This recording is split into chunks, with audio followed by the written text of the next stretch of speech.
Now that you understand the basics of the line segment tool, let's start creating some line art. So I want you to be on the guidelines layer, because that's where we're going to start with first, creating some guidelines to help us align our artwork. We're going to divide our artboard into 4 equal quadrants using guidelines. How are we going to do that? First thing we need to do is turn on rulers. Rulers allow us to draw out and create some guidelines. So rulers start with R. So Command R to turn on the rulers. And you'll notice that now I have these rulers. And these rulers are in inches because when we created the new document, we created as inches. If we were to right click on the ruler, we can change these, right, if you needed to. But we're going to keep them at inches because that's what we're working in. Now, to create a guideline is really easy.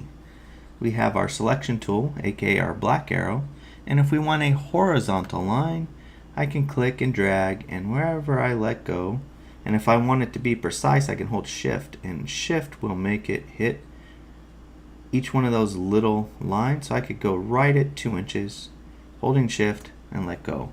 And I've created this guideline. Now this guideline is not a line. Like if we were to print this document out, you would not see it. It's just there to guide you in what you're doing. Now I don't want this line here. I want to delete it, right? So I'm going to come up under View and Guides, and I want to make sure that this doesn't say locked, so it doesn't, so we're good. So that means I can click on it, right? I can click on it and hit delete because it's not locked. So I don't want that line, I just wanted to show you how to draw one out. And if you wanted a vertical line, you would drag from there, okay? We want an equal quadrant. So right here in the square in between the 2 rulers, I'm going to click on Command. This is really important. Click on Command. My arrow is going to change from black to white, and then I'm going to drag out while holding down Command, and I'm going to search for the middle.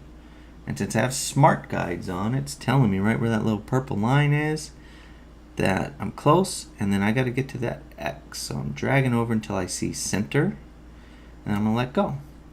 And what that has done is that it has now created guidelines and cut us into a perfect quadrant. All right, nice and easy. Now, since I'm not going to be creating any more guidelines at the moment, I may later in the project, but for now I'm not. I like to get in the habit, if I'm done with that layer for now, of locking it. So I lock it. That way I don't accidentally draw on the guidelines layer, because we're going to start drawing and I want my artwork to be on here. And that's just a safe way to make sure that I'm not going to draw on it. You also notice that there is an eyeball to left visibility. If the guidelines were distracting me and I'm working later on when I don't need to line stuff up, I can turn that layer off, and I just don't see it right now until I turn the eyeball back on. So that gives you an idea on guidelines and visibility and locking of layers.